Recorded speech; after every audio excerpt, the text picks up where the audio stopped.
Hi everyone, Benedict here from We the Unicorns. You might know me from YouTuber News and other bits and pieces, and I'm joined by Josh. Hiya, you don't know me from YouTuber News, but you might know me as the guy who sometimes pops up in the videos. Yep, me and Josh at the moment are We the Unicorns. We write articles and such, and we have a great time doing it. So what we're doing today is kind of just a review of the year on YouTube, the good, the bad, mostly bad, to be honest. It's 2017, and we're just kind of going to go through the biggest news stories, the biggest happenings, try and make sense of it all.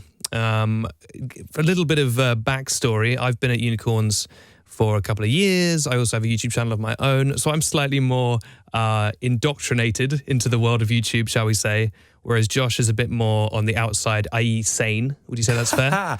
Yeah, I started at We the Unicorns 7 months ago, and before then I don't have a YouTube channel, but I've gotten very much into the world of YouTube, so I'm basically just here for the tea, essentially. I mean, who isn't? Who isn't here for the tea? So should we kick off with some of the more positive elements? Yes. Lots of positive things happened this year, actually, despite our jokes. Markiplier raised a bunch of money for charity, nearly $500,000 just the other week. Just on the charity thing, I think credit where credit's due, actually. Even some of the YouTubers who the community might find a bit more annoying, I'm going to say like Jake Paul, like there have been a lot that actually do put their money where their mouth is. And I think that's really important because you make a lot of money for, I will say it, not doing the most physically exhaustive work. So, you know, you make a ton of money. So I think it's really important and great that people like Markiplier and Jake Paul are doing that and giving money to charity. Yeah, I was watching that Casper Lee interview with Nick Crompton, the England is my city guy, and he was saying that apparently Team 10 do a lot of work with like Make-A-Wish, which, you know, fair play to them. Because actually, I don't think they make a big deal out of that, which is slightly out of character for Team 10. So, yeah, you know, credit where it's due, even if you don't like a YouTuber, you know, they're doing this stuff. And it doesn't always get the most press because sometimes it isn't the juiciest story. But, you know, we try and cover it when it arises.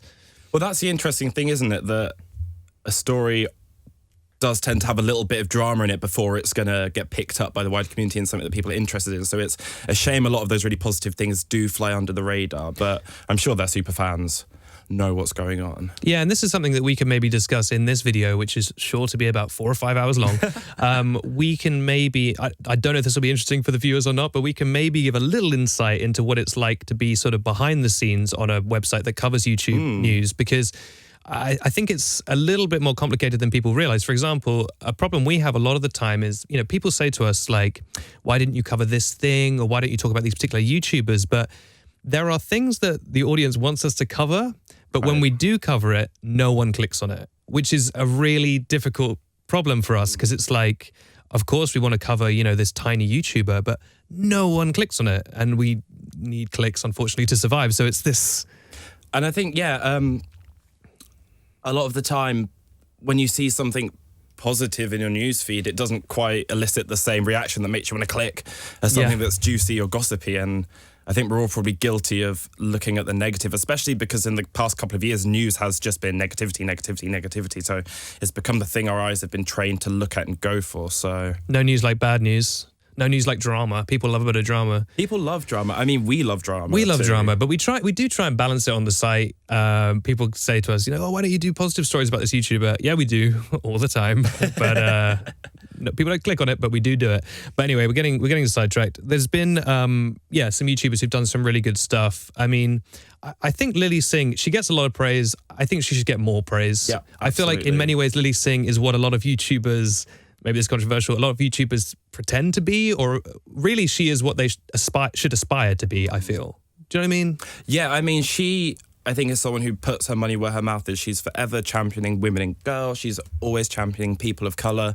And I think on a platform like YouTube, where especially creators of colour don't always get the same platforms and the same amount of opportunities and sponsorship and all of that stuff, it's great to see someone like Lilly Singh, an Indian woman of colour from Canada, doing so well and not shying away from who she is as a woman or as an ethnic minority and carrying on flying that flag for the community as well. Yeah, she is great. So should we perhaps spin away from positive stuff? Yeah. I will say, you know, if we haven't mentioned someone, that's not because they don't count. There were just, you know, there were so many things that happened this year, and I joke, but we can't actually make this video 5 hours. But, we nominated a few people in our Social Impact Award. Now, of course, that award was won by Dan Howe, which, I will say, fully deserved. But the fact that Dan and Phil won every single one of our awards may be something that we can discuss later, because that's an interesting dynamic that happened there. And a lot of you had a lot of opinions on that. Obviously, their fans were incredibly supportive, as they would be, and it was fan voted. So, I mean, fundamentally, it's up to who can activate the biggest numbers of fans to vote. But there were also some fans who said that maybe it wasn't unfair, and there were fans of other YouTubers who weren't pleased with the Dan and Phil taking over of everything. Yeah. So that's definitely something to discuss a bit later. And I think we have a few opinions on who we would have seen win. Yeah. So, well, just to be clear, we didn't nominate anyone who didn't deserve to win. No. Do you know what I mean? Everyone was deserving in those categories. But let's put a pin in that. That's something we should discuss maybe at the end. For now, let's dip into the many crazy things that happened in 2017.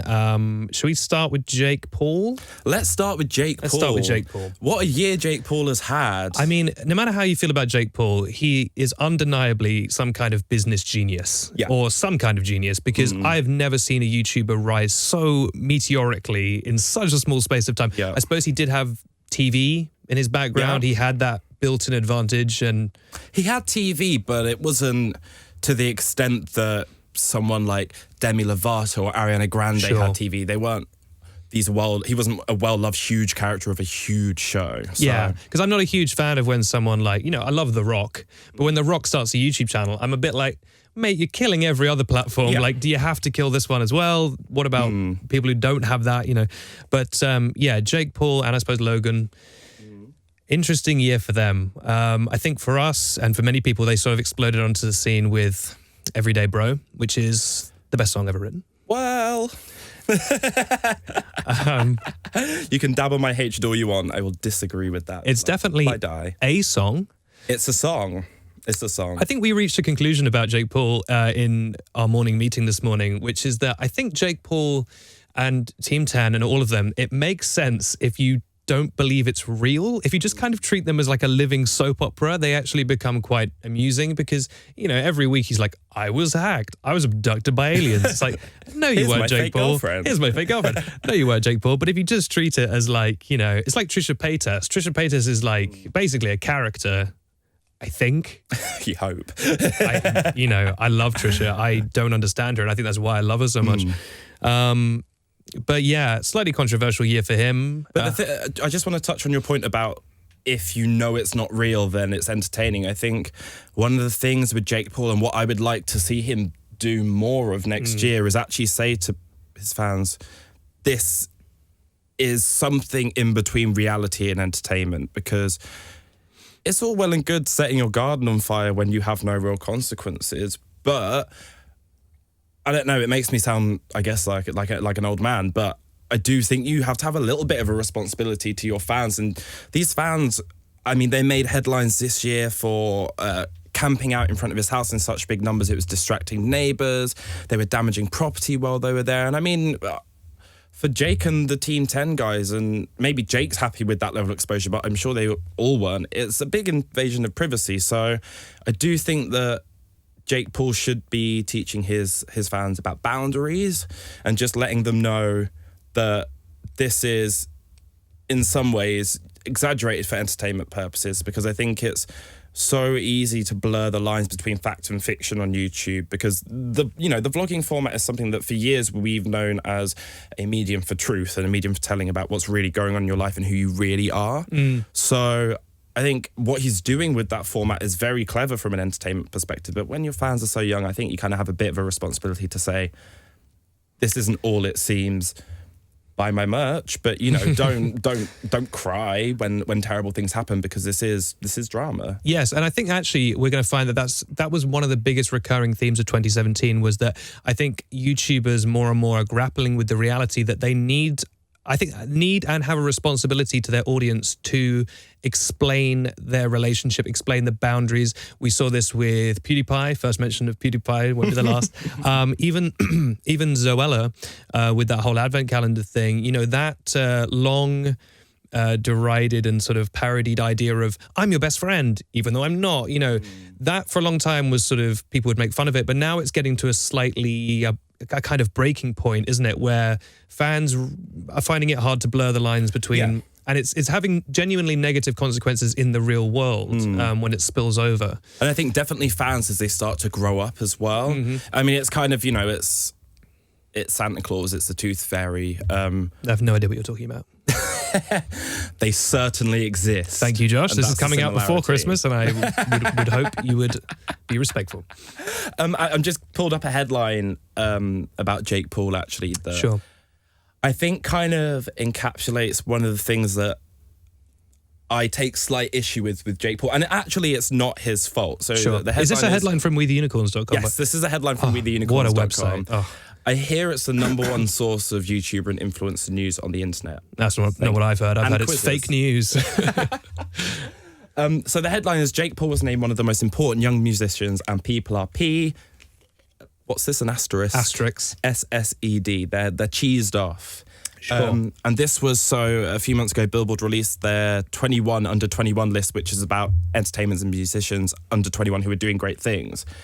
And Jake Paul was number 15 on that. And I mean, you joke about Everyday Bro being one of the best songs ever. Definitely a joke. But it's not. No. And I do think it's an interesting phenomenon that stars like Jake, who have this huge dedicated fan base, can kind of just branch off into any industry they want and will kill it. Yeah. You know, Jake could release... I was actually reading an article today about Jake Paul, and someone was saying maybe one day he might release an energy drink and that will go head-to-head with Red Bull. Yeah. And it's true. And, you know, I mean, I don't particularly feel sorry for big corporations and brands, but for anyone who's been building up their name and reputation in a certain field for years and working really hard and has real talent, it must be quite hard to see a YouTuber come and do a not great job, but because they have that fan base, bigger companies will buy into it and they'll get all the celebration. So I think there's two things here that are interesting. One, of course, is it's worth emphasizing that, you know, there's this stereotype of the media doesn't really understand YouTubers. And often I think it is kind of true that bigger, broader publications don't. And I think it actually, people forget it spins both ways. So they do negative stuff about YouTubers, but they also will be like, we should put a YouTuber on this list. So they'll just put Jake Paul on like a list of influential people, regardless of whether they've actually... So I think all of that stuff should be taken with a pinch of salt. But I agree, and I kind of wonder what YouTube musicians think about this. You know, people like your Dodis, your Emma Blackerys, your Andrew Huangs, like these people who genuinely, who primarily make music, to see certain YouTubers, not gonna shade anyone in particular, just suddenly decide, hey, I'm a rapper now. And you listen to their rap and it's not very good. Great. It's not very good. But it goes to, you know, it's #1 on the, you know, usually slightly obscure Billboard thing, but on there, you know, it's 16 on the Trap House. Yeah. You know. I mean, at the end of the day, do what you love. Do what you love. And if you've got fans that love it, then I don't blame you for doing it. But I guess the hard thing is that we live in a world where everyone is fighting for their spotlight, for their 15 minutes of fame. And when attention is a finite resource, then you do have to think about, should I? I know I can, but should I? And sometimes the answer is no. Yeah. Very, very grown up there. This is really good. This is great. I'm actually 60. So. You're 60 years old. Yeah. Could have fooled me. Do we want to, I mentioned his name before, do we want to dip into PewDiePie? Let's dip into PewDiePie. Can I just say right off the bat, right, there was this period from, I don't know, March to July where we were getting a bit of backlash from readers where they were saying, this website is biased against PewDiePie. All you guys do is publish negative stories about PewDiePie. You hate PewDiePie. And the truth of the matter is, yeah, we were only publishing negative stories about PewDiePie, but it's because he kept doing incredibly negative, newsworthy things. And, you know, let me be clear about the way this works. Me and you are individual people. We have our own opinions. Sometimes we write pieces that have those opinions expressed, but there is a third person, and that is the site. That is We the Unicorns. And We the Unicorns doesn't have any opinions. When We the Unicorns publishes a news story, it's just news. If it's a debate piece or something from me, where I'm yelling about something, fair play, rip into it, it's subjective. But when we are just saying, hey, PewDiePie screamed the N-word, like, if you perceive that as negative, it's because it is. It's an inherently negative thing. And so it was tricky for us, as a site that tries to champion YouTubers, when the world's biggest YouTuber just keeps messing up. That's difficult to deal with. Well, and the thing is that, if you pay a couple of poor guys in another part of the world who don't speak English, a couple of dollars or pounds to say something anti-Semitic on YouTube, you will get negative press, and you won't. Every small thing you do outside that won't be applauded for a little while, because actually you kind of need to stew in what you did, because it's unacceptable. It's really unacceptable, and blurting out the N-word during a live cast is unacceptable. Yeah. You know what I don't get as well is like people get so up in arms, like, oh, he can do he can't do anything right. The fact of the matter is the bar is so low here, right? The bar is literally don't do these 2 or 3 specific things. PewDiePie can basically do anything, and he can probably get away with it. He's known for having a controversial sense of humor.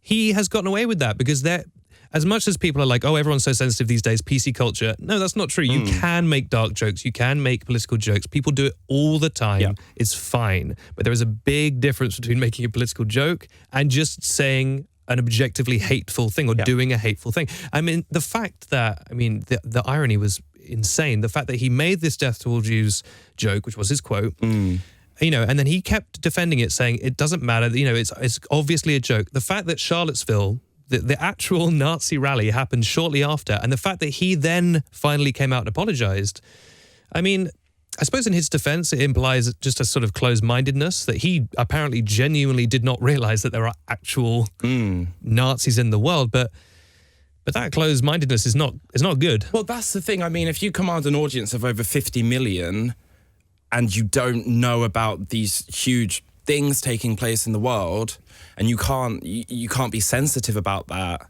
should you have your audience? Do you need to work a little bit harder to make sure that, and he doesn't have to be anyone's babysitter, he doesn't run an online crash, but... There's a thing that he and a lot of people say a lot, which is that I'm not a role model. Yeah. At a certain point, when you have 50 million people, you're a role model. Yeah. You are. It's like, it doesn't really matter if you don't want to be. If you command an audience that is higher than the population of most countries, we track this on the site, most countries don't have 50 million people in them. It's almost the entire population of the UK. Yeah. I think, or possibly England. Don't hold me on that. I'm not a geographer. I'm a whatever this is. You are a role model. I'm sorry. And, I think he has, well, the problem is every time he apologizes, he then comes out and does another thing, I mean, what I find interesting is that for someone with the amount of clout and reach and money that Felix has, it would be so easy for him to come back from one of these controversies with something very positive. Yeah. Very useful, something that could have a really good positive impact on his readership, whether he spends one video talking about police brutality in the United States or one video talking about, the complexities of terrorism. That would be great. But one thing I actually do want to say, because I remember writing about the N-word controversy and lots of people not quite understanding why it's okay for a black person to say the N-word and not anyone else. And I kind of just wanted to make this clear. Josh, please, let me explain this. Okay, yeah. So as a black, the black experience is one of constantly having boundaries crossed. It's everything from cultural appropriation in music and fashion to having your hair touched by strangers. It's just one of having boundaries crossed at all times. So that word is a boundary. And, it says, look, you guys do whatever you want anyway, so can we just have this? And then to not do that is just like, okay, so we can't have any boundaries. Groups in power have boundaries. Men have boundaries where they exclude women. Rich people have boundaries where they exclude posh people. White people have boundaries where they exclude other people. So I think that word is about setting up a boundary and setting up something that really is just for us and just means something in a certain way when we say it. So, yeah, I just want to put that out there. And I think it's important for all YouTubers who aren't black, who may have grown up saying that word, because, I mean, that's a story we should talk about a bit later about, old texts and things like that, because that happened with Zoella, it happened with old tweets being dragged up. That's the thing with it, and that's why people feel very passionate about it, and that's why people get upset, because if you say to someone, no, this is my boundary, you shouldn't cross it. You should it's respect. You don't need to question it. You should just do it. So yeah, that's that on that. Very, very nice. I'm not going to be able to top that. It's also, I think, just on a quite childish level, it often just kind of seems like, you have been given one thing in the world you can't do. Not even can't, because you can do it. Yeah. It's just a lot of people would rather you didn't out of respect. And the fact that you immediately go and do that is just so kind of, it's incredibly childish. But also, just when you're the biggest YouTuber in the world. And, it's funny you said that it'd be good if he used his platform to promote issues. He does, but, this is maybe the most baffling thing. He keeps making videos, I don't know if you've seen this, about the gender wage gap, but about how it isn't real. And I'm like, Felix, why is this the hill that you want to die on? Because people are like, oh, he's not a Nazi, he's not a bad guy. I don't think he's a Nazi. I think people really misunderstood the death to all Jews thing. No one was saying he was a Nazi. They were saying that he was normalizing and making light of a thing that is very real and very dangerous. I think he came to understand that in the end. Yeah. But, I don't think he's a bad guy. I think he's very funny in a lot of his videos. But he puzzles me because he lets me down a lot. Just when I think, okay, he gets it, he just does one of these things again. And I just, if you can, I guess if you can look past it all and still be a fan, but can you? I don't know. And I he does set examples to young people. I wonder what that example is. All I'm saying is Markiplier doesn't say the N-word. Maybe just stick with Markiplier. Actually, a question for you, Benedict. What do you think PewDiePie needs to do in 2018 to recoup his image and start building trust again? Because, for him, it wasn't just upset black people or upset Jewish people. It was brands, it was sponsorship, it was subscribers as well. So what do you think PewDiePie needs to do to start rebuilding that trust? Well, also, and this is my hottest take of the stream, and I'd never hear anyone saying this, but he's basically responsible for the adpocalypse, as it's called. It was only after the big scandal around PewDiePie that YouTube started clamping down on all the ads. So if you're a smaller YouTuber losing out money because of demonetization, a large part of that was Felix's fault. So the community... He's too big for the community to turn on, unfortunately. And turn on is the wrong phrasing. I don't want antagonism. But it's a good question, Josh. The crazy thing is that I think it'd be very easy and simple for him to turn this around. Yeah. He just needs to he did apologize. His apologies are very frustrating. When he apologized for the death to all Jews joke, he said he was going to stop doing Nazi jokes. He referred to it as a dead meme. It's like, at least have some concept of the gravity of what we're dealing with here. At least pretend you're serious. And maybe just do 1 or 2 videos where you explain explicitly, I know he's not an educator. I know he doesn't claim to be, but he's got himself in this mess. He could get out of it if he just did, like we said, used his platform to promote something positive. Right. And a lot of, creators, Lilly Singh is a classic one, they are able to get positive messages across in an entertaining way. And it doesn't have to necessarily be, liberal, SJW nonsense. Just something like, hey, maybe we could help some homeless people. Maybe we could, I know he's definitely done fundraising in the past. People always bring that up whenever we critique something he does. There is a big difference between fundraising and using your platform, though. It's true. And spreading positive messages. We said earlier that it's great that lots of YouTubers who find success do donate money, and I agree with that still. I think it is a fantastic thing to do. But also when you're rich, it's easy to donate money. Sure, I guess. What's harder is to, I guess, do something a bit more thoughtful. And I think maybe he needs to do something a bit more thoughtful in 2018. Yeah, it was a big drop he took, and it's probably going to take a slightly bigger climb upwards. But, I want him to come out of this good. Yeah. I'd want the biggest YouTuber in the world to be a good guy. His videos, they're silly, they're wacky, but they're fun. Yeah. When he's just gaming or talking about whiskey, I love his whiskey videos, then he's great. I just, I don't want to be in this situation. There's this idea of like, oh, the media loves to destroy Felix. It's like, no, it's a tragedy, if anything, that we've ended up in this ridiculous mess. Although I will say that the N word should never be on the tip of your tongue. Yeah, now that is You're not black. I mean, God, we could discuss That's this. not something that should slip out. We could discuss this for hours, but the analogy I kept using around that was, you know, when I'm angry at a game, I don't suddenly scream a Korean word. Yeah. You don't scream a word that you don't use. Do you know what I mean? And it is troubling. Why was that even in his vocabulary? Now, I've heard it argued by him and others that, like, that is very common on, you know, Xbox Live. You know, that's just what people scream. Sounds nice. Yeah, you know, like everyone always screams about how they're going to, you know, go to bed with your mother. But it's like, is that the bar we're going to use? Especially, I mean, how old is PewDiePie? He's like 28? 27, 28, yeah. Yeah, I mean, come on, man. Like, get it together. that's a low bar, you know? Anyway, but we, you know, we wish him well. Yeah. We wish him growth. Yeah, I mean, I don't think, like you say, I'm not sure. It's hard because do I think he's a nasty racist who goes around thinking ill thoughts of people of colour? Probably not. No. But just stop saying the N word, man. Just that's a bad way to get people to think that. Exactly. Like, you should make it easy for people to not think that of you. Exactly. And that's an easy way to do it. I mean, also just from a self-preservation point of view, because the amount of business the man's lost this year. Disney dropped him. I mean, he closed Revel Mode. I don't know if that was always planned. I mean, Scare PewDiePie got cancelled. And of course, that affects him and Jacksepticeye, because he was going to be in that series. And it lets down his fans as well, because these are, you know, these were going to be great new ways for his fans to engage with him. And they've been unable to do that now because of his actions. So it's a shame for his fans. Yeah. And I think it has been a year of fan expectations perhaps not being met. And can I use that as a nice segue? Oh, you can. Segue to get into. Let's just flip over to Team Gleam. Yes. And see what's going on there. Of course, some good things. People making funny videos. Joe Sugg released his book this year. Username Evie. Yeah, which is really great. We had him in to chat about that, actually. We did. He was great fun.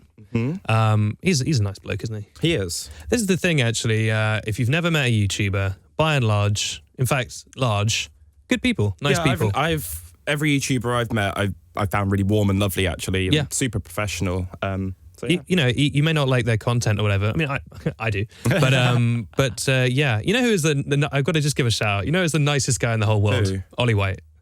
Ollie White is really nice. I have so much time for Ollie White. Is he the nicest YouTuber you've met, do you reckon? I mean, they're all pretty nice. But that guy, he can do no wrong in my eyes. I haven't gotten much chance to speak to Ollie White, but I did briefly get to chat to Alex Bertie, who won our YouTube video under 500k subs. Yes, congratulations to Alex Bertie. Congrats. At Summer in the City, and he was really lovely. He is someone that stands out to me as a really nice guy on YouTube out of the ones that I've met, albeit quite briefly. So yeah, but they're all really nice. Yeah, and actually, I know we're talking about Team Gleam. Let's put a pin in that in a sec, because we were going to talk about Hello World, but if we're talking about live events, we might as well briefly touch on Sitsi. Yes. We were at Sitsi. We made a bunch of videos with YouTubers. Good people, such nice people. And I mean, Sitsi really is, I think, how you do a live event. And I think the YouTubers there really exemplify how YouTubers should act. There's a story which I think Jack Mate has told, but I also witnessed it, which is I was on the floor of Sitsi and I saw Dodie Clark, not the other Dodie, or just Dodie with a lowercase d. We got yelled at for giving her a capital D the other day. These fans, man. And she was doing a meet and greet just on the floor, and every single person who was coming up to her would burst into tears and hug her, and Dodie would cry with them and hug them and talk to them and give them advice. And she did this for like 500 people, it seemed. And then when she finally got upstairs to us, I say finally, she wasn't late or anything. She was scheduled. She was like wiped out because she was, you know, emotionally, physically, but I remember her saying like she loves it. Yeah, and she gets it. Can I just say actually is that Dodie actually wasn't scheduled for us. She came up quite last minute, which I thought was really great because as one of the biggest stars at Summer in the City, it was really nice that she came and did stuff for us, but that she also recognised that this is a place where her fans go to, and did some cool stuff for them through us as well. So yeah, I've got a lot of time for Dodie. I thought she was really great, and all of Summer in the City actually, it was a really great vibe. I mean, it was the first your YouTuber-y thing I've ever done. Your first visit, yeah. Exactly. Apart from writing on this site, I'd never met any YouTubers in real life. I'd never actually met any YouTube fans, but it was such a great, positive place. The fans were lovely. We got a few over to record some video content with, and they all very opinionated, but so passionate. They met their friends for life at these things. So yeah, it was really positive, great meeting of people with similar interests. I thought it was really, really well done. Yeah, I always have to remind myself, especially when things can get a little heated online, which I suppose is just the normal temperature of online. No one ever says anything measured online. It's always the best post. That really the greatest sin that YouTube fans ever commit is just being passionate. Yeah. Sometimes it might be a little misguided, or perhaps in a way, I feel like sometimes they're a bit betrayed by the YouTuber they support. They've put their trust in them, and then they act in a way that's wrong, and then it's on the fans to try and defend it. Yeah. But, you know, when you go to these events, they're such good people, these fans. And, that's why it was not so great to hear about what happened at another YouTuber event this year, which was Hello World. I mean, for anyone who doesn't know what happened, essentially Hello World was a 2-day immersive event in Birmingham. An immersive live event. An immersive live event, and we went down to do some press, and it was in an arena, and it was sort of like they built a little town with little stations in there where your fave YouTubers were going to be, and you could go and have a selfie with Alfie while he teaches you how to make a video. Yeah, that sort of stuff. There was a reading corner. There was a chill out. There was Zoella's chill out zone where people thought they could go and chill and meet Zoella. But after the weekend, the negative press really started rolling in. Yeah, well, not even press. I mean, this was fans. This was the tweets. You know, we only reported on what people said, and by and large, not happy. Unfortunately, not happy.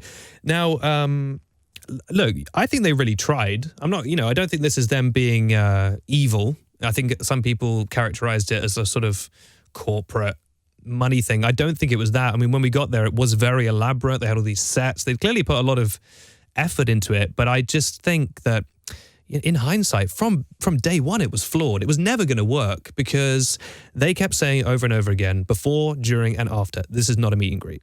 There's not a meet and greet, even though a lot of it was constructed an awful lot like a meet and greet. But the fact of the matter is, and I wrote a piece about this, if you're Zoella, if you're Casper Lee, maybe not Casper, if you're Zoella, in the nicest possible way, what are you going to do at a live event if not a meet and greet? Yeah. It's not to say, oh, Zoella hasn't got any talent. She does, but her talent is in her videos, and it's a very specific personal vlogging style. You're not going to be able to put on a live show. I mean, they did put on a little bit of a show, but that was a small part of the whole weekend.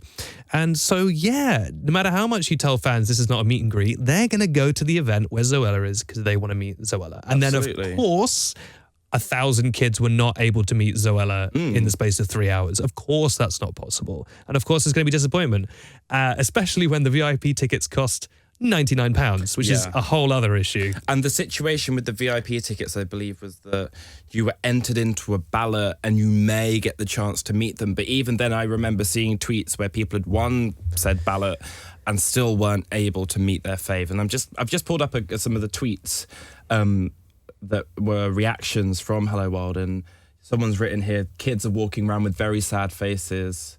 There's no disabled priority. I mean, that's an issue in its own right. And, just general bad organisation. There were accusations of exploitation being thrown around, which I think maybe... It's hard because I don't think that anyone was trying to exploit anyone. There was no mustache curling. No.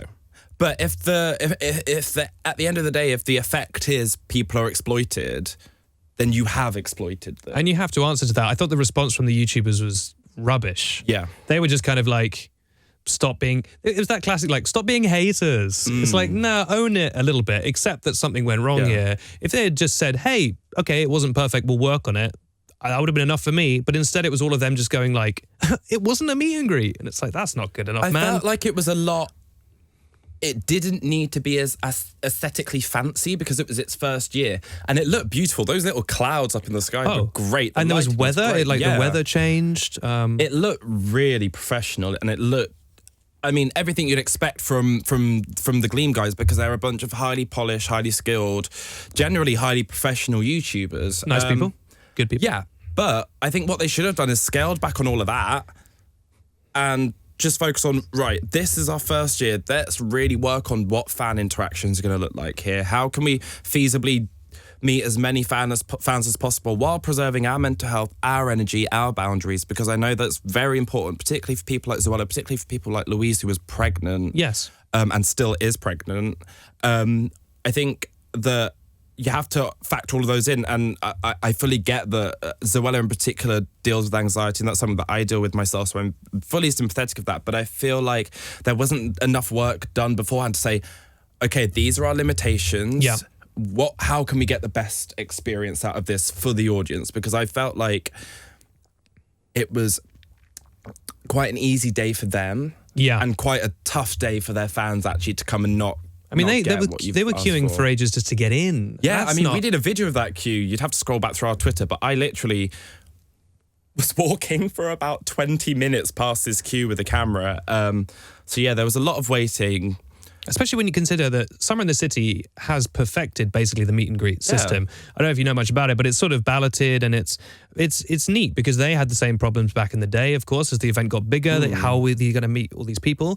But they delineate very clearly what's going to happen. And the problem with this event was twofold. One was just too much hype, which, you know, is easy to happen. You get too excited and you say, it's going to be this and this and this. But I think also, without accusing them of anything illegal, they made some statements, some pretty solid sounding statements about things that would be there that were just not. Now, of course, I'm sure in the terms and conditions it says we reserve the right to not. But they were saying, oh, there's going to be carnival rides. You're going to be on stage cooking with your faves. It's like none of that stuff happened. And don't say it is going to happen, because these fans trust you. Yeah. You know, that's why they want to see you.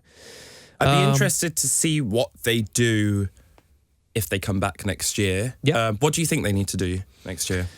A good question. Look, I think they're going to have to bite the bullet and accept that, you know, the number one thing the fans want is to meet, or at least vaguely have the chance to have a meet and greet and a picture, okay?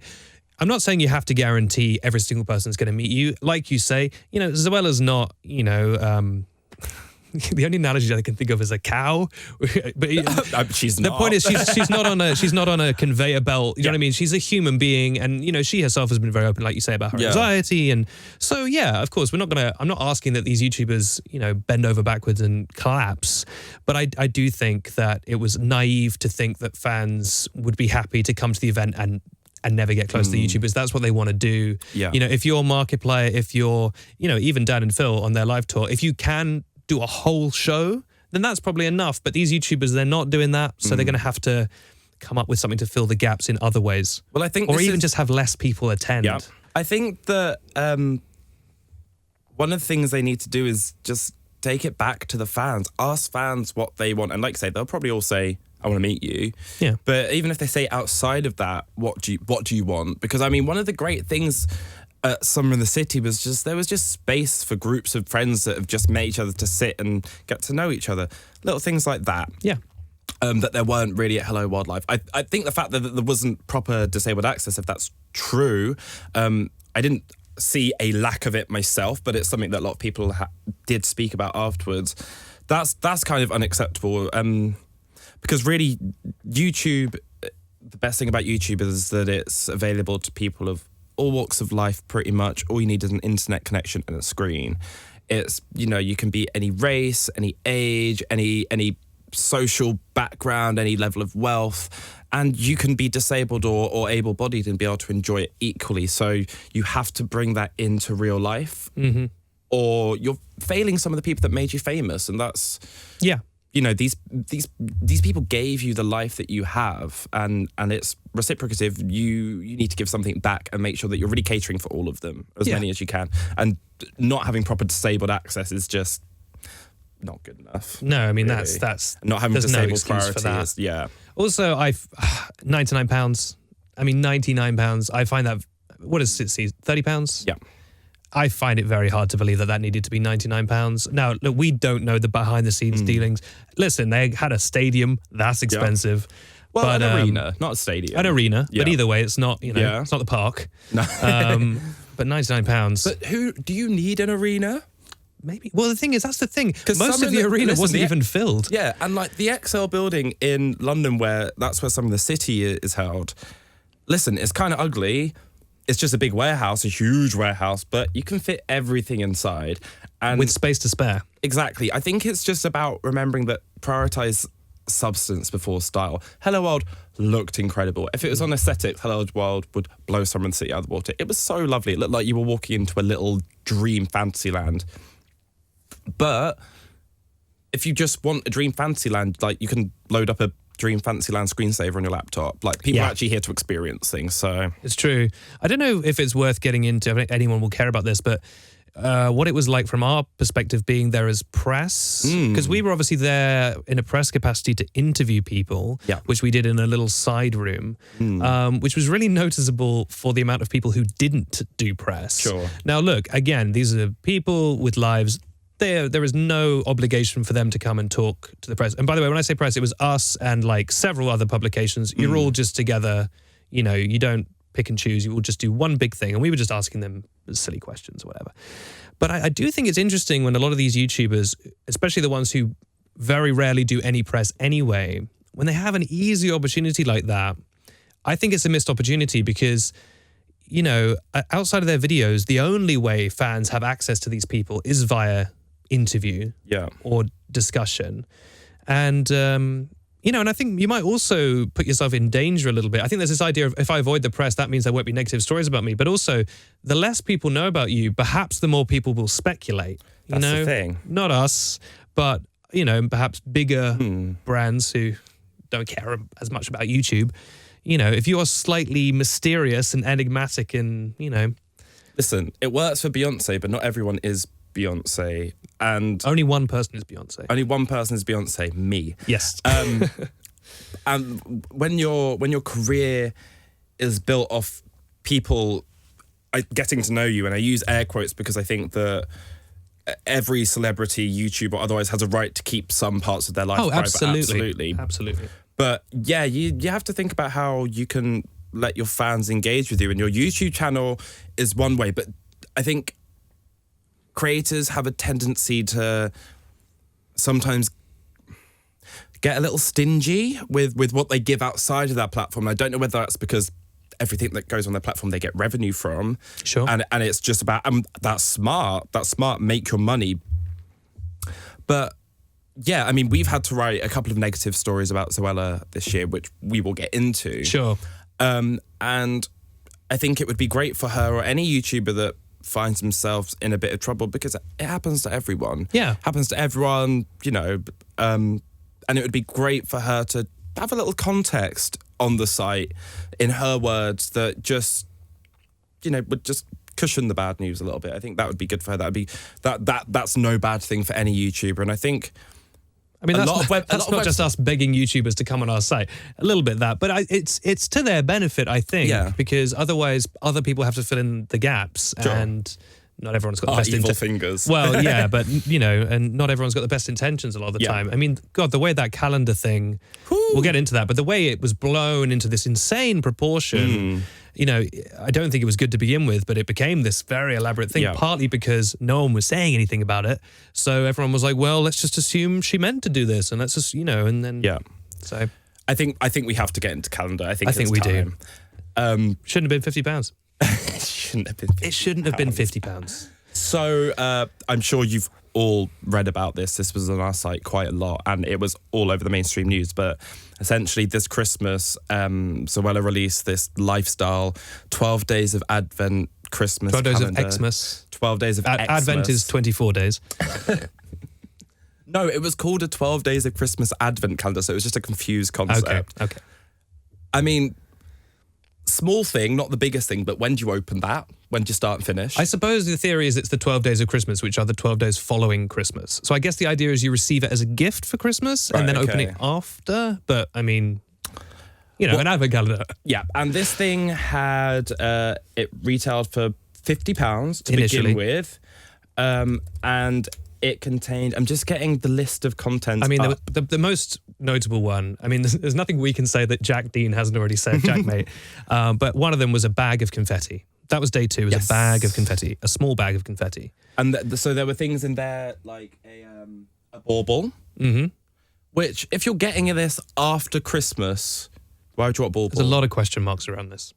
The confetti you mentioned, the purse, which was kind of more of like a material pencil case, a candle, small candle. You see, there was maybe 2 things. The candle and the spray were the only they were the only things that seemed like products and the only things that seemed in any way Zoella-y. Do you know what I mean? Yeah, actually, do you know what? The stickers were cute. You just didn't get many of them. Fair play, fair play. But a lot of the stuff wasn't even Zoella. It was like a pen.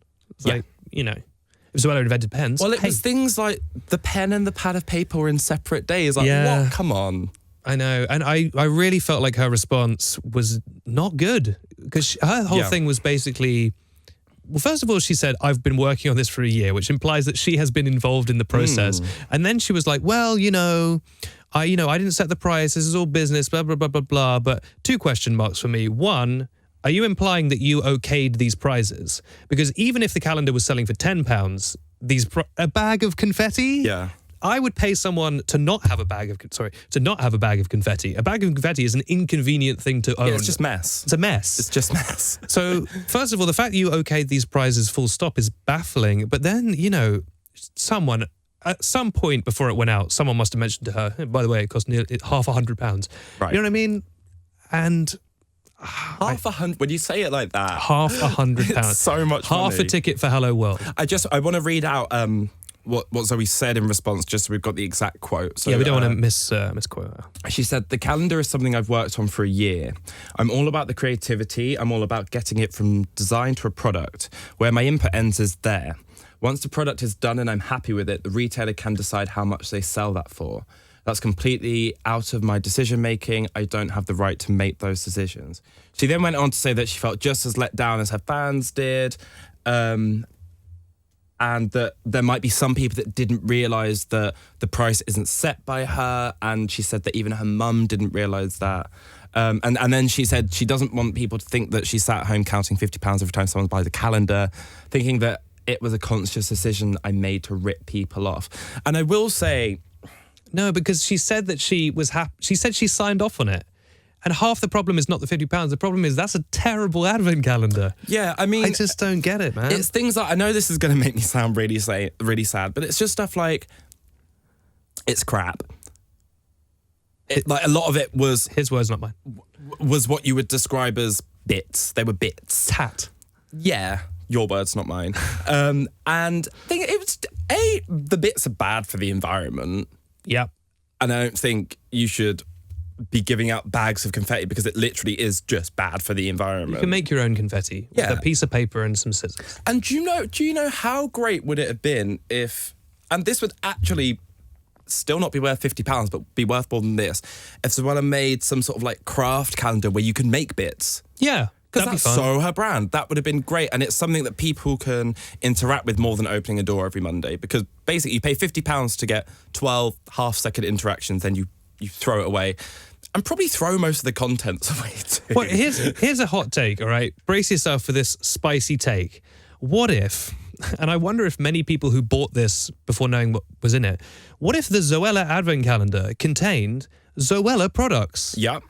Surely that, because there's people going, oh, but there's other advent calendars that cost £50. It's like, well, yeah, you can get, makeup brands to it. But inside is makeup. Yeah. I don't understand what about this calendar is Zoella. It has she has a range of, I don't know, like face stuff, cream, whatever, lip balm. You'd think that would be inside. Well, it's interesting because I remember ages ago, a long, long time ago, I think we're going years ago, she tweeted saying that she doesn't just slap her name on any products. Sure. But I feel like this was definitely something in which the name was slapped on. Yeah. And if it wasn't, then you need to have a conversation with your taste levels because there wasn't anything in there that should sell really full stop. No. I mean, it's £25 now. It's £25. Do you think it's worth £25? No. I mean... There was a YouTuber who did the maths, and I think they worked out that it was... Okay, I can't... It was Jana Vlogs. I can't remember the exact amount. I think it was about maybe 15, 20 is what she reckons you could get those individual things for on Amazon. Yeah. Well, I mean, this is the thing, is that of course there's going to be a markup, and all advent calendars, even the chocolatey ones, you're being ripped off. Like, what you're paying for is the fun experience, but you're also only paying £3. Yeah. And it's fine to pay £3 for a festive experience in the morning. It's probably not fine to pay £50 for a festive experience in the morning. Like, and also, because I was on, humble brag, I was on Radio 5 Live talking about this with some other YouTubers. We were discussing it on air, and like the point that everyone kept making, it's true, is £50 is a lot of money. And for a lot of families, that is your main Christmas present. Like, I can't think of that many times in my childhood that I said to my parents, can I have this £50 toy? I've been laughed at. Yeah, and they were like, yeah, you can have a £50 toy. Do you know what I mean? Usually you have like a bunch of little plastic nonsense. So for a lot of kids, the main thing they are going to get for Christmas this year is this single 12-day advent calendar. And I don't think, no matter how diehard a fan you are, when you open that door and you get a small bag of confetti, that can't be a good feeling. I mean, you're the parent who's like, I've just spent £50 on this. That's how it fall out the door. Yeah. But again, we have to do this caveat because this is the internet. This is going to go on YouTube. Do we think Zoella is a bad person and the worst person ever and a Nazi? No. But do we think this one thing she did is bad? Yes. And I will say, actually, that it wasn't, you know, we're a YouTube site. It's a big story for us because she's one of the biggest YouTubers. Was it a big story for mainstream media? It didn't need to be as mainstream as it was. Exactly. No. It was slightly uncharitable, I think, of the wider press to really go ham on her. And I will say that I think that some of the sharpness in the criticism probably had sexist undertones to it. I don't think that you can escape the acknowledgement that if you're criticised as a woman in the public, sexism will be at play. I think it's always at play, and that's not deserved.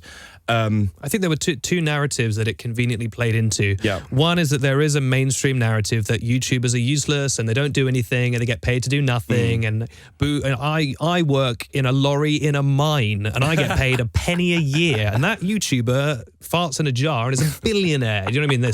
Which is, you know, just exaggerated. To be fair, you probably could sell a fart in a jar as a YouTuber. Honestly, the internet is a terrible place. But so it plays into that narrative very conveniently, which newspapers unfortunately seem to love, is this idea of useless YouTubers ripping people off. And it also plays into the narrative, I think, of Zoella is the most harmless, sweetest person in the world. So just the idea that she is doing something negative, I think is just a novelty. Yeah. Do you know what I mean? I think if, you know, let's say PewDiePie did this, I don't think anyone would be like as shocked. I mean, they should be because it doesn't really fit his character. People would think it was so funny and ironic. I think actually they'd think it was satire. Yeah, because no one knows what satire is. But the fact that it's Zoella who has up until now been basically unimpeachable. Although, do we want to slide into the old tweets from there? Or have you got one more thing to say? Yeah, we probably should. There is actually one more thing I wanted to say about Zoella, and I think just generally criticism leveled at YouTubers in general. And that's that. This has been a spicy video. That's that your fame and your career and your dollar is built off whether it's a pretense or the truth that you're some person sitting in your bedroom making videos. Sure. And if that's the sword you live by, that's the sword you die by. And yes, you may not have set the price, but your whole storyline is, this is me, this is what I do, these are my things. I recommend these. I'm in control. This is from me to you. No supply chain anywhere else involved. That's the pretense that vloggers work on, and that's fine. That's a cool pretense. Go for it.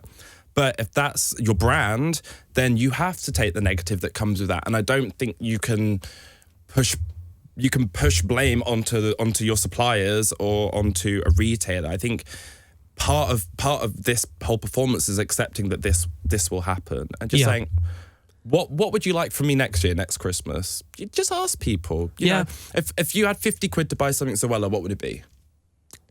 Yeah. That wasn't a question I was actually asking you. I was a little bit baffled there for a second. I was like, I have to buy a gift. No, you're right. And again, it's all about communication. And also sometimes, as with PewDiePie, it's just about owning it a little bit. Just being like, I'm sorry. Because God, the internet will forgive you instantly. Yeah. Like we say, this is a big story for us and a YouTube-centric site. It's not a big news story. The fact that it was getting like front page coverage is utterly that was a shame. I did ridiculous. actually think that was, it's so hard because as press, we are part of that. Yeah. Have you got your check, by the way, for all the fake news we publish? From the conspiracy guys who run loaded. From the guys who run the global conspiracy. Yeah, as press, we're part of that, and we do have to report on news that has upset people, or people have done things that have made people angry, and it's not the best stuff. But I think that YouTube has always been quite a contained world, and I think it's been happening for a couple of years, and even before I worked in journalism, but in mainstream journalism, I saw YouTubers starting to peek up into news stories. Now it's happening more and more, and I guess YouTubers have to be ready for the nastier bit of press, because the mainstream press is difficult. It's tough, especially in digital journalism today when everyone's chasing them sweet clicks. Yep. Rage is the currency. High emotions are the currency. So YouTubers just, I guess, need to be aware that is the case, and as your fame grows. And, maybe that's why they don't speak to press that much. Look, I get that. I think a lot of it is a fear of, what if I say something innocuous and it's twisted? Yeah. I get that. But, that's a tightrope that, unfortunately, you have to learn to walk for better or worse. Exactly. Mostly worse. Or just get some PR people who can do it for you. I don't know. Hi, Dua, Leaper, it's me. Just checking up on you. Noticed you haven't been picking up your phone lately. Just wanted to check everything's cool. Get back to me. Oh. Sorry, I was just taking a little personal call. Hi, I'm from We the Unicorns. The holiday season is upon you, and you know what that means? It means you have to sit around making awkward conversation with your relatives. But what if there was a better way? What if there was a way that you could enjoy the magic of the internet without having to be sat on your phone? Well, now you can with the We the Unicorns books. But Benedict, what is a We the Unicorns book? Well, Josh, we've taken the magic of We the Unicorns YouTuber quizzes and YouTuber content and put it in book form so you can enjoy it IRL. No, don't drop them. Only true YouTube fans will complete this quiz book. This book is packed with quizzes from WeTheUnicorns.com and makes the perfect stocking filler for any YouTuber fan. We also have this fantastic bundle of Vlogging 101, the ultimate guide to vlogging, and My Year of YouTube, the ultimate planner to kickstart your YouTube career in 2018. What's that? You want 50 copies of each book? Thanks, Mum, I really appreciate that. The We the Unicorns book. At the same time. The We the Unicorns book. Available now. It's available now. On online, Amazon. And cut. Cut right there. Okay. We're gonna make it. Yeah, we're gonna be rich.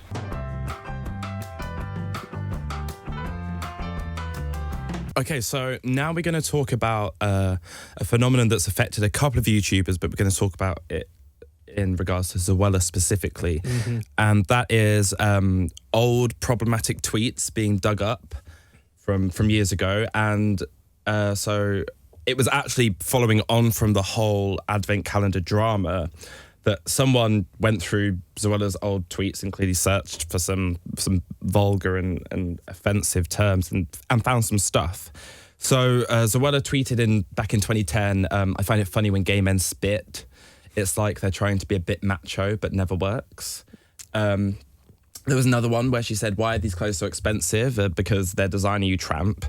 That there in your hand is a dress worth over £2,000. Haha. I have to say, playing devil's advocate, compared to some of the things that YouTubers tweet deliberately these days, this was, I think, blown a bit out of proportion. Like, some of these things are definitely offensive. Some of them, I think, are a bit of a reach. I think some of them were literally heard tweeting along with, like, The Apprentice or something. Yeah. You know what I mean? I mean, it's a hard one. I mean, first of all, it's, in my opinion, that digging up tweets from how long ago? 7 years ago is trash journalism. Yeah. Do better. You don't spend 15 years at journalism school to look through people's old tweets. Can I, you know what? I'm going to get into this. This is my favorite thing in the world. Whenever a YouTube fan, for whatever reason, gets angry at us, they always go to the same insult, which is, imagine going to journalism school for 20 years and then writing for We the Unicorns. And every time they get mad at us, they add 10 more years to how long we were at journalism school, which is not a thing as far as I know. At this point, it's like, I vaguely criticized shipping the other day on YouTuber News, and someone was like, imagine going to journalism school for 4 eons only to be at We the Unicorns. And I was like, love you too. Well, that's the thing. And just for the record,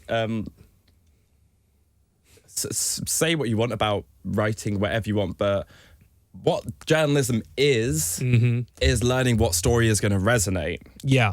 And, you know, on We the Unicorns, that is things about shipping. So, Yeah. deal. It's true. But anyway, so Zoella said these tweets, and yeah, so my first point of view is that if you are spending your time going through, because to do this, you would have to go onto Twitter, go into that search bar, type in @ZoellaTramp. Yeah, you'd have to Zoella Gay. manually search every phrase that could be offensive. Exactly. Which is effort. Which, I mean, says a lot about you to begin with. But I just think it's unfair. And you know what? So what I said, I find it funny when gay men spit. It's like they're trying to be a bit macho, a bit never works. Look, that is homophobic. It's not okay. But, you know, Zoella's... Who are you to say something is homophobic, Josh? I'm a gay. But, you know, one of Zoella's best friends, Mark Ferris, I believe, is LGBTQ Yep. in some way. I'm sure she has lots of gay friends. You can't go through this entertainment industry and not meet gay people. No. Do you think she really thinks that now? No. And she probably didn't mean it then. She was just being kind of obnoxious. And, you know, it's hard because she... We all used language when we were teenagers that was, well, you know what? Even that was a offensive objectively, but at the time was sort of, you know, there was, I'm not going to say it, but there's a word that begins with R. That people just used liberally in like 2008. And it, you know, in hindsight, it wasn't okay then, but it was for some reason, it was funny then. You would never do it now. It was, I mean, it was socially... It's hard because it was socially acceptable to say that. And I mean, back in 2010, it was more socially acceptable to mock gay men and use gay as a pejorative and use it in a negative way. That's only just fading away. It's only really just fading away. But at the same time, you know, Zoella was 20 when she said this stuff. And even when you're an adult, even if things are socially acceptable, I guess you still have to make that choice. But that's interesting. I thought she was younger. No, so she's 27. Yeah. This was in 2010, so she was 20 at this point. That's interesting. So, but also at the same time, you know, Zoella isn't someone who, for so many people in the UK and across the world, when you go off to university, that's where you meet people of all different walks of life. And Zoella chose a different, far smarter path. And, you know, probably her mind... And this was pre the days of everyone being online with their identities front and center on Twitter as well. Yeah. You know, if you didn't come across a gay person or a bi person or a trans person in your day-to-day life, you never came across one. Yeah. So... Yeah, she had that choice that everyone has, which is, do I become a successful YouTuber or do I go to journalism school for 93 years and then go work for you with Unicorns? And she chose YouTuber. And we're not mad. No, I know, you're right. And Twitter was a bit different then. It was maybe a bit less public. Again, it doesn't really make it okay, but I think it means that when you were putting that kind of negative stuff out there, you were doing it with the relative surety that like an actual gay person probably isn't going to see it. Whereas now everything's so much more, I don't know. But also I just think compared to like I say, I mean, some YouTubers, there's this guy, John Tron, I don't know if you kept up with that story, but he lost his damn mind this year. Yeah. You know, I think again though, I think it was only a news story for two reasons. One, because it conveniently came just after the advent calendar thing, so it was still on that steam. Yeah. And again, for that thing of Zoella is the paragon of the sweet, nice person. So the fact that she did anything controversial is extra interesting. Well, I mean, Zoella did get stung by the press a few years ago when Girl Online came out, and it transpired that she may not have written every last word in it. Sure. So I do think that the press have had a taste for blood, as it were, and you know that is how the tabloid press can be a lot of the time. You do get a taste for blood, and once you realise that, wow, this person elicits some strong reactions, when they do something, you go for it. And I mean, it's interesting. I read a couple of the headlines that came out of this. It's like, I won't say what outlet this is from, but Zoella makes a crawling apology for old tweets. And just a little bit close to the mic. Sorry, I'm just losing you. I'm losing you. No. So one said that Zoella makes crawling apology for old tweets insulting gay men. And I think this is very ironic because, again, I will name no names, but the newspaper that has written this headline has had its history with outing gay men without their consent for writing terrible, atrocious, disrespectful things about transgender people.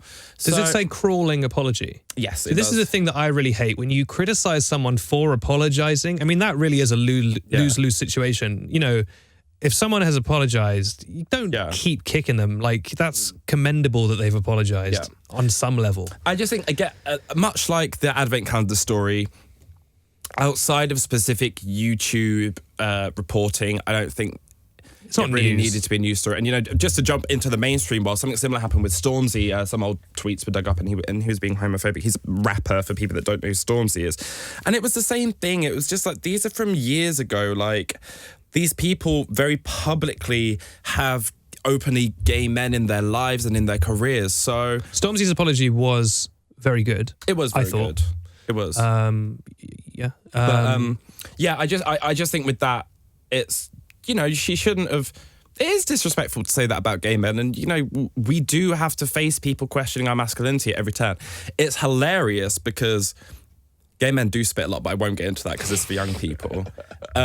So she was wrong, but it was just very ignorant and very, very obnoxious. And I guess as it did come out, it was right that she said, you know, this isn't reflective of who I am anymore, and I don't believe it is. No. But do we really need to hunt through the archives of people's Twitter and have this sort of jury by Twitter search? No. Like, I just think there are better things to do. I mean, look, let's put it this way. If she, at the age of 20, had, like, been throwing the N-word around in a negative way, that may be something, because that indicates some kind of something at her core that is worrying. Well, and the difference between the N-word and kind of using gay in a pejorative kind of way, and in the way that she did, is that, like we were saying before, I think we were all, from people who are in their mid to late 20s now, we grew up in a world where using gay and speaking about gay men in that way was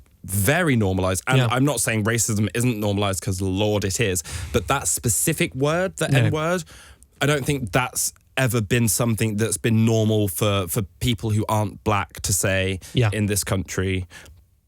So they're both not great, but the psychology of using one over the other is quite different, I think. Yes, definitely. Definitely a tricky end of the year for Zoe. I mean, she's going to be fine. I mean, I don't think any of these things, the Advent Calendar stuff isn't great, but, like, you know, none of it really cuts at her core or...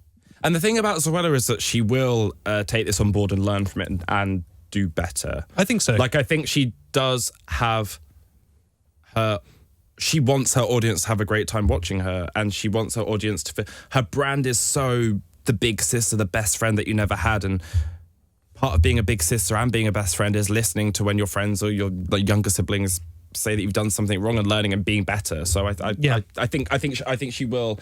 I don't think it'll be a case of, you know, trying to save face for PR purposes. I think she'll probably sincerely reflect on these mistakes and say, right, how do I put this behind me, and how do I make sure it doesn't happen again? Yes, for sure.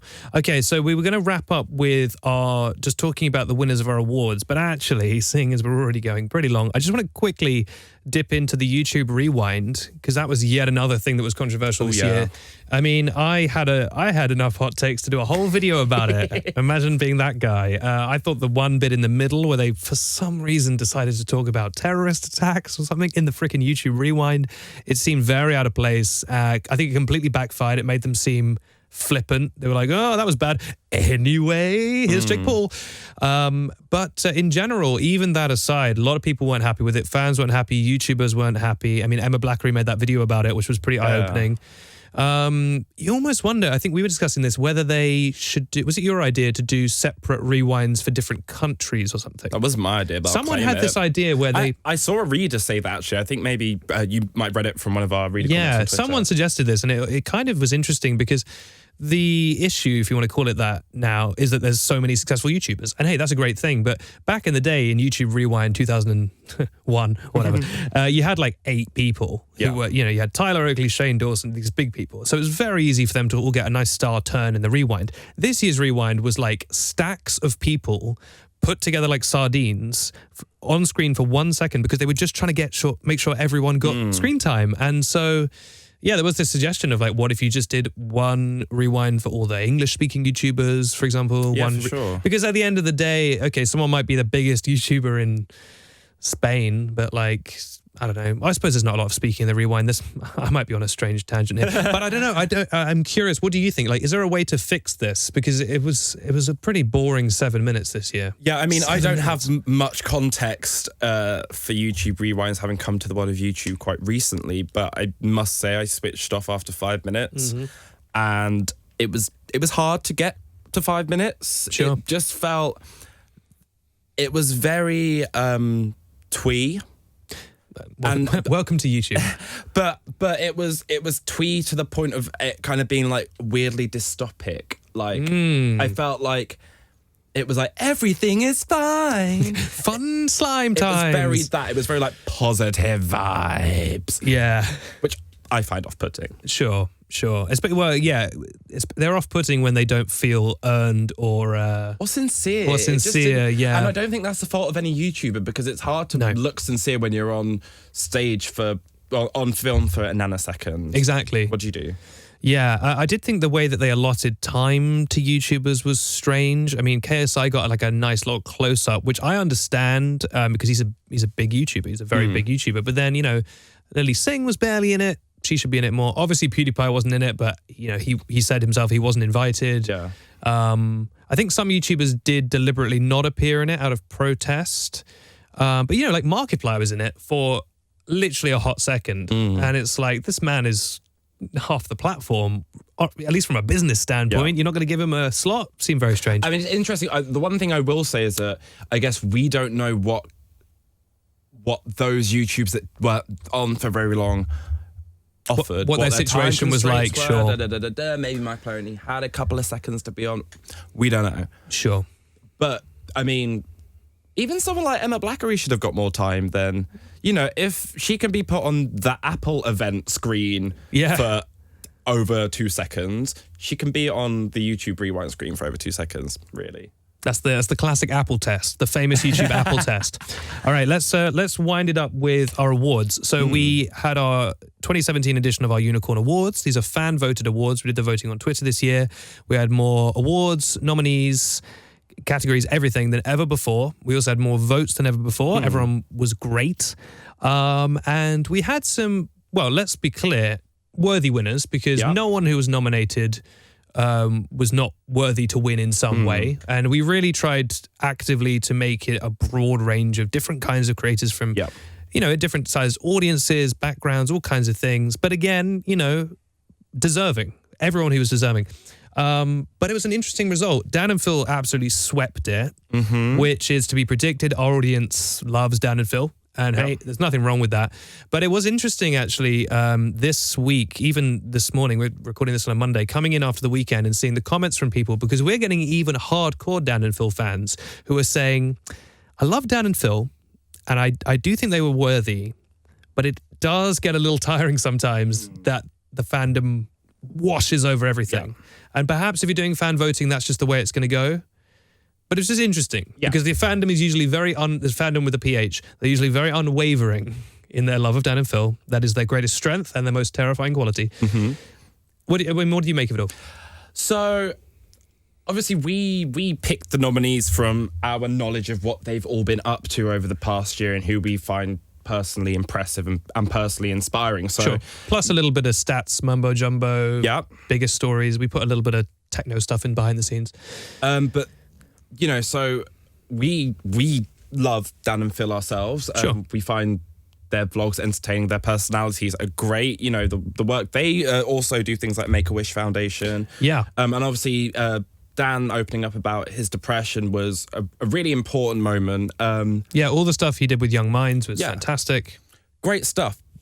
I will say, when it comes to things like Video of the Year, I mean, we nominated it because I don't think the gravity of doing that when you have a platform such as Daniel's can ever be overestimated. So it is one of the most important videos of the year on YouTube. Definitely. But it wouldn't have been my pick. Okay. And I think I'm scrolling through the categories. And again, you're saying this as Josh, not as We the Unicorns. We the Unicorns is a separate person. As someone who has been watching all of these YouTubers work over the past few months, I think I would have voted for Dan and Phil to win. Do you know what? In the YouTuber of the year, because they are great YouTubers. And a lot of the YouTubers that we nominated, they've been making big moves off the platform. So obviously you've got Miranda Sings, who had her Netflix show, not anymore, sadly. You've got... but I mean, that was mourned, oh no, but she got 2 seasons of a Netflix show. That's an incredible achievement. I know she was very sad to have lost it, but 2 seasons is no small feat. And so there are lots of people in that category that are making moves off YouTube, and Dan and Phil are to an extent, but actually I think when it comes to out of those who were really killing YouTube, it has to be Dan and Phil. I think just you can see from the passion that their fandom has that these guys are. So I think I would have voted for them to win YouTube of the year, but I think that's the only time I actually would have voted for them. But I'm gonna ask you who you would have voted for in every category now, and then I'll do the same. And I want you to explain your reasons why. Okay? I now you've put me on the spot. I've immediately forgotten who was nominated for every category. That's fine. I've got it up. I can read them all. Okay, yeah, please do. Okay, so the first one is YouTube of the year, and the nominees were Lilly Singh, Dodie Clark, Dan and Phil together, Liza Koshy, Thomas Sanders, and Miranda Sings. So who would have been your YouTube of the year and why? That is a great series of nominations. We did make it hard for them. We did. Also, some people, a lot of people commented on us putting Dan and Phil together. Yeah. Look, we get hate if we put them together, we get hate if we put them apart. We had to make a choice. They definitely do stuff apart, but they also do a lot of great stuff together. They'll tour together. We thought it made sense to put them together. You know what? I've got a real bias. I just think Lilly Singh has just done so much good stuff this year. She's done that whole, I'm being a bad journalist and forgetting the name, but it's that little, that charity thing she's doing with jewelry. Oh, yes. It's really good. She's just, I just feel like she is the top of the game right now. Yeah. Do you know what I mean? In terms of making consistently funny videos, she's not out there clickbaiting. She's not out there doing, story time, I got stolen by a ghost, not clickbait. You know what I mean? Like, she's making funny stuff and she's really using her platform. And again, this is not... Me Too-y, that jewelry stuff. Me Too-y, that's it. And this is not to talk people down. I mean, Thomas Sanders, human angel, right? Lovely bloke. This is not to say that he is inferior or anything, but I'm just saying I have a personal bias towards Lilly Singh this year. Yeah. I think the nice thing about all these people is that they could really win YouTube of the year any year. I mean, I think most of them are going to get nominated next year. Yeah. So it's not definitive. They could always pull it back. But for me, for that category, Lilly Singh. Anyway, I think out of all the YouTube... If I wasn't going to vote for Dan and Phil for YouTube of the year, I think the other two that I think are really deserving are Lilly Singh, like you say, and also Miranda Sings. I think Thomas Sanders, Liza Koshy...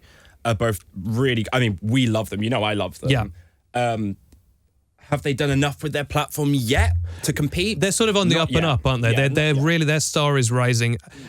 Dodie, the sad thing about Dodie is Dodie's just doing awesome stuff all the time. So it almost becomes the norm. You kind of, but she had her book this year. Yeah. And that's a deeply personal book. We didn't do a book category this year, but if we did, her book would have been in it. Oh yeah, for sure. Probably won it, to be honest. A few good ones. All right. Edit that out. What's the next category? Okay, the next category was Song of the Year. So this had Andrew Huang's Good Run. Had Dodie 6 out of 10. A little bit closer to the mic, my friend. Sorry. So it had Dodie 6 out of 10. Yep. It had Emma Blackery's Magnetized. It had Pentatonix's cover of Dancing on My Own. Sure. And it had Poppy's Computer Boy. Now, I think I can guess who you would have picked because I know which one of those you stand for. Maybe, which one do you think I would? I was going to say Poppy. Interestingly, right, I absolutely love that song Good Run by Andrew Huang. Yes, you do. I listened to it because Andrew makes great music and he had released a new song and I was like, he needs to be represented. And I listened to that song and I'm like, no, he needs to be represented because this is an absolute bop. I cannot stop listening to that song. A great song. So this is pure personal bias, but I would pick that one. I do love Poppy, I have to say. I love everything she's doing and I do love her music. I mean, look, I love everyone in this category. I have to say, Pentatonix won this one for their cover. Pentatonix are undoubtedly very talented, but I was a little bit surprised they won just because the fandom around Dodie and Emma and these people is so strong. I know the Pentaholics are obviously... That's the thing, the Pentaholics are very hardcore. Strong. They are very hardcore. They're just, I think they're not as loud as other fandoms. Maybe. Or they are loud, but they do it in like 5 separate harmonies. Delete this. Delete this. But yeah, who would you have picked? So I love me vocal harmony group, so I was happy with Pentatonix. And also that Robin song is just so great. Oh, it's so great. But I think for me, it would have been Poppy's Computer Boy. I mean, I personally find Poppy very compelling, very interesting. I think the project, what she is, whatever that is, I think is cool as hell. Yeah, especially because it's backed up by an actual product, which is the music, you know? Exactly, and it's a great song. It's kawaii, it's adorable, it's high energy. I think it is a song that really represents internet culture more, whereas I think, and what Dodie and Emma Blackery do are really, they do make great music and they're very talented. Yeah, now that I think about it, I really do like 6 out of 10. But their music, magnetized. I don't think is necessarily born out of internet culture, and I think Poppy's really is, and that to me is what just gives it that edge. It's a fun, little extra flavour, sure.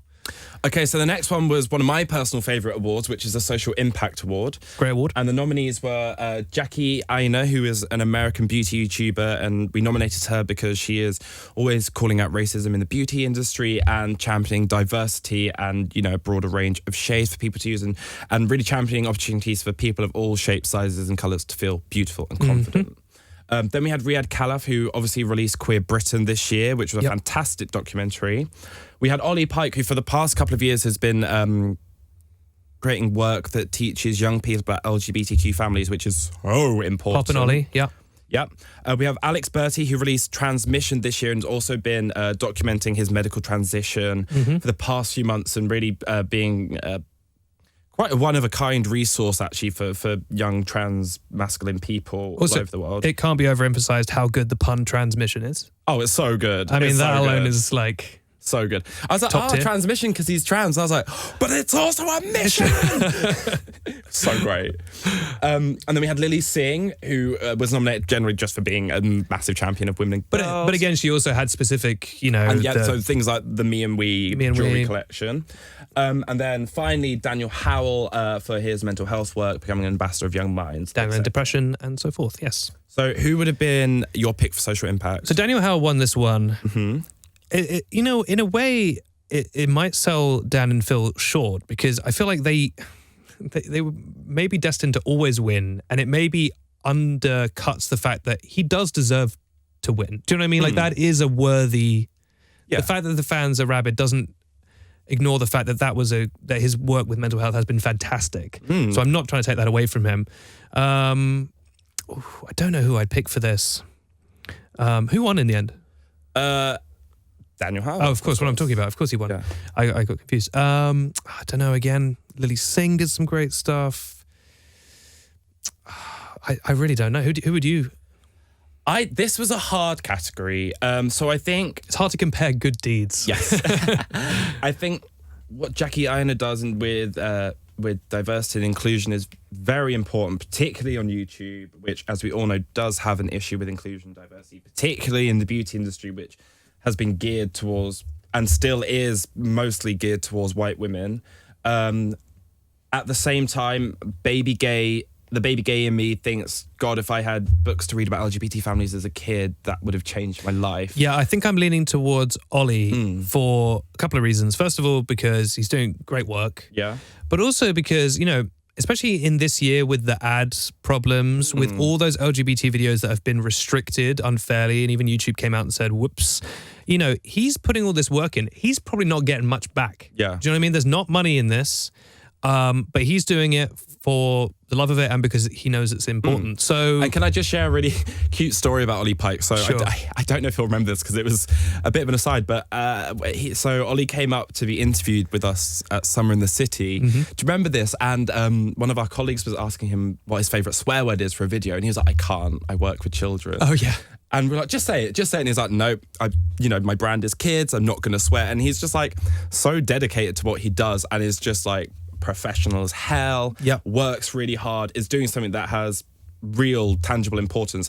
Having said that, Transmission, this year has been a watershed year for the transgender community. And in Britain, there has been so much disgusting backlash against transgender people in the media. And Alex got some of this himself. So releasing that book, being a lifeline for young trans kids all over the world, being publicly trans, all of that is incredibly brave and important. But to do it in the context of 2017, where there has been this nasty backlash against transgender people, I think Alex is my social impact award winner, because I think that he is really going against, he's fighting a wave of nastiness that I'm not sure is quite as pronounced with the others. Sure. And I take that into account, and I think the work he does for transgender people, young transgender people, is important, because this isn't stuff that is talked about anywhere. Sure. Anywhere, so. And I'm going to go with Ollie, just for balance. But again, of all the categories, this is the one where you really can't say that one was better than the other. They all deserve praise. Exactly. They're all great. And that's hopefully what the nomination slightly was. Okay, so the next one is Video of the Year. Okay. So we have Todrick Hall's For the Naughties. Amazing video. We have Markiplier's Who Killed Markiplier. We have Emma Blackery's I Live Like a Sim for the Day. We had Film Cow's, I love saying this, Sugg the Hedgehog. I love that. I nominated that one. That video is so funny. Oh my God. Lilly Singh's A Geography Lesson for Racist People. That video, all of these videos are great. And Daniel Howe's Daniel and Depression. Yeah, a much more serious video, but also great. Now listen, the Sugg the Hedgehog fan in me. If anyone hasn't seen, Film Cow is the people who made Charlie the Unicorn. If you've seen a funny animation on YouTube, it's them. It's just a very dumb, silly animation about Sonic, but it's kind of also a parody of fan art and shipping and all the kind of crazy stuff that Tumblr comes up with in a nice way. So that video really cracks me up. Man, if I had to pick my favorite out of these videos, this is one where I think Daniel and Depression won this. Yes. This is one where I do lean towards that maybe winning, because it is a unique thing in that it was a powerful video. Yep. Do you know what I mean? We're talking about the video of the year. Dan delivered this message in a video, a video he didn't need to make. A video that would have been very hard to make. Yeah, very hard to make. And he delivers the information really well. He does not glamorize depression. He's got his information correct. He's doing a good service to his viewers. Yeah. So, you know what? I'm going to agree with the viewers and go with Dan on that one. Fair enough. I think for me, I love me some Todrick Hall. You do. Don't we all? I love musical theatre. I love a naughties mashup. I love a harmony. I love fierceness. And Todrick Hall's For the Naughties had all of that. It had my favourite jam. So essentially, I don't know if you've seen Todrick's mashups. If you haven't, you should really check them out. But he's done them for different artists in different decades. And he produces, or his team produce, this whole song that brings in elements of loads of different songs. And it's choreographed. He obviously sings it incredibly and dances it incredibly. But for me, Todrick Hall sums up what is great about YouTube, because until very recently, if someone said, hey, I'm a black gay guy, here's a medley of Beyonce songs and Sean Paul songs, traditional media, can I have some money for it? People say, no, that's stupid. But YouTube gives people the space to just find out what their passion is. And it doesn't matter how niche it is, you'll find an audience and you can grow it and make it really good. And I thought that video was just spectacularly produced and performed. But the irony is it's not niche. Millions of people want to see this stuff. But it's just giving the platform. Yeah. I completely agree. And that video is great. Okay, so we've got a couple of minutes left, so we can wrap this baby up. We'll just do the last few quite quickly. So sure. We've got the YouTuber of the year of under 500,000 subs. Yep. So Alex Bertie won this one, but we also had the Plastic Boy nominated. We had Kelsey Ellison. We had Kat Black. We had Super Sam Stuff, and we had Laura Lou. So who would have been your winner for that? Again, they're all great. It can be tough to be a smaller YouTuber and make an impact. I think, I think Alex, I would have also gone with Alex here. For all the reasons you said before. Yeah. To be lazy. I do think he really has done a great job. But they all have. They really all have. But I'm going to go with Alex for that one. I think for me, I love Kelsey Ellison. She's someone else who came in to film with us at Summer in the City, and you should really check out her stuff. She's very creative. Check out all these people, yeah. Very energetic. But do you know what? I think I'm going to have to go for Alex Bertie as well. Yeah. I think, yeah. I think he's had objectively the best year, which counts for something. But I also think, like I say, he's doing incredible stuff and he's using the platform in a really great way. Yes. I would say him. Okay, the iconic moment of the year. The best category. So Poppy won this for her entrance at the Streamy Awards. Yeah, I was not expecting Poppy to win, and I quite like Poppy's that got she stands. did. Yeah, she does. I love that. Okay, the other nominees were Trisha Paytas's I Love You, Jesus. Trisha Paytas is maybe my favorite human being alive, and that song is. Every time you think you know Trisha, she throws you 50 question marks, and I just don't want to ever know. I don't want to know what the story is. She's great. She was on Big Brother this year. That was this year. She's done so much. That was great because my favorite thing about, just quickly, Trisha Paytas and Big Brother is when she left, she literally just called them all out. And this is the great thing about YouTube and where YouTube is kind of at its best is that it doesn't really need traditional media so it can tell the truth. Yeah. Whereas a lot of people can't. But anyway, so the other nominees were Christine Sidelko in Katy Perry's Swish Wish video. That was good. Elijah Daniel becoming Mayor of Hell. That was hilarious. And Nick Crompton's singing England is my city. Oh my God. Which we recently found out Jake Paul wrote that line. Yeah, which of makes course a lot he of did. sense, yeah. And bless him, actually, I felt sorry for him. He said, like, they were like, did you actually think England was a city? And he was like, look, I'm not going to do the accent. He was like, look, I wasn't that great at school. And I was like, oh, bless you, Jake Paul. Fine, he's rich now. Yeah, he's fine. I think he's all right. So who would have been your iconic moment of the year? I did like that Poppy entrance. For those who didn't see it, she turned up to the stream. He's in a glass box. It was fierce. But I'm giving that to Trisha Paytas all the way, man. Yeah? Yeah. Although actually, I will say that Nick Crompton, England is my city, was definitely the defining thing of 2017. It was the most 2017 thing, so maybe it should win. But I just love that Trisha Paytas song, almost as much as she loves Jesus, apparently. And auto-tune. Yeah. I think mine would have been, and I wish we had more time to talk about him because there's a lot to be said about him, but Elijah Daniel becoming Mayor of Hell was hilarious. Yeah. That's punk. He is a rock as fascinating hell. character. He is fascinating, and, you know, maybe we'll get back here and chat about him in depth. We should. At another point, because there's lots to say about him, but that moment I thought was really funny. I love that he is really sticking up two fingers to conservative, straight culture. I think that's really cool. So that moment I really enjoyed. Yeah. Okay, so a couple more. Live performance of the year. So this was Jacksepticeye's How Did We Get Here tour. John Cozart presenting at the Streamies. Oh, so Markiplier's You're Welcome tour. Dodie's Summer in the City live set, and that's what won. That's what won, yeah. And then Pentatonix performing How Great Thou Art with Jennifer Hudson. So Dodie won this. I mean, really a worthy winner. That was an amazing set. Really brought the house down. For me, though, I'm going to give it to John Cozart just because that was hilarious. I mean, his roast, but also just his hosting in general was hilarious. I mean, especially when you watch people like, was it Jimmy Fallon the other year who did Golden Globes or something, and it was just like the most boring thing you've ever seen. Give John Cozart the Globes. Well, John Cozart doesn't give a flip. No, he that's doesn't. Great. He doesn't. But he knows his stuff, and he doesn't give a flip in the right way. Yes. He's not getting on stage and just screaming messy, at people. Yeah. You know, he gets it. And, so John would have been your winner. Yeah. I think mine would have been, I'm happy with Dodie winning. Oda picks her again. I thought that set was great. Yeah. Okay, and then we have Fandom of the Year as the final one. So we knew how this was going to go. We knew how this was going to go, and I'm fine with it. So we had Alfie Days' Like Before Watching Club. I know you have some opinions about that. So many opinions of it. Don't do it. Yeah. It's a very strange idea. It is. We had Lilly Singh's Team Super. We had Joe Sugglitz. We had the Low Gang, who is Logan Paul's fandom. We had the PH fandom, and we had the Pentaholics. So, thoughts?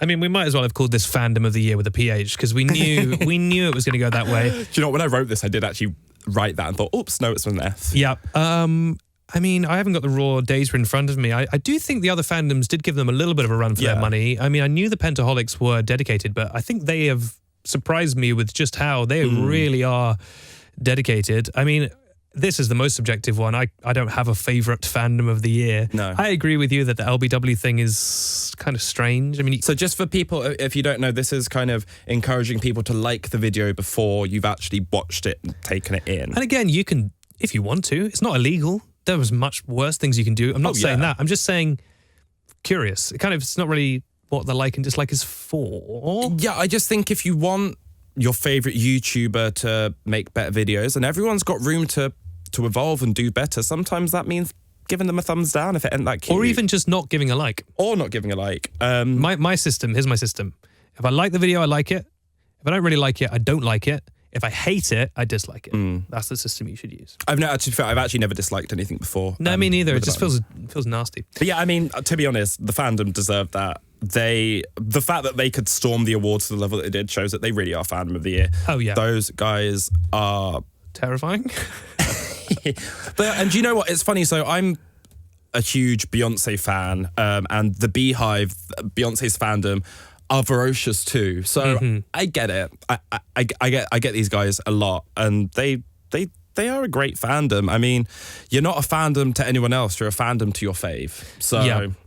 I mean, sometimes. But please don't attack us. Sometimes they go a little far. But Yeah. what fandom doesn't? I suppose. It's true. Please don't hurt me. I think that's everything. That is everything we've got time for. Yeah. Oh, who knows if this will end up as one big video or chopped up? But either way, if you've watched this, thank you so much. I hope you enjoyed it. And thank you for reading We the Unicorns over the year and playing our quizzes and keeping us in jobs and giving us fun things to write about, because we really do enjoy it and we love YouTube. So we will see you in 2018. Yeah, and we do listen to constructive feedback. If you just scream fake news, it's not really going to get us anywhere. But people also sometimes message us with story ideas. When there's something breaking happens, and that's really useful. So, don't think we're not listening. We're always listening. Like Big Brother. Like Big Brother. We're your big brothers. But yeah, we'll see you in 2018. Thank you so much. Everyone watch YouTuber News. It's the best show on YouTube. Oh, for goodness sake. Okay, bye. Bye.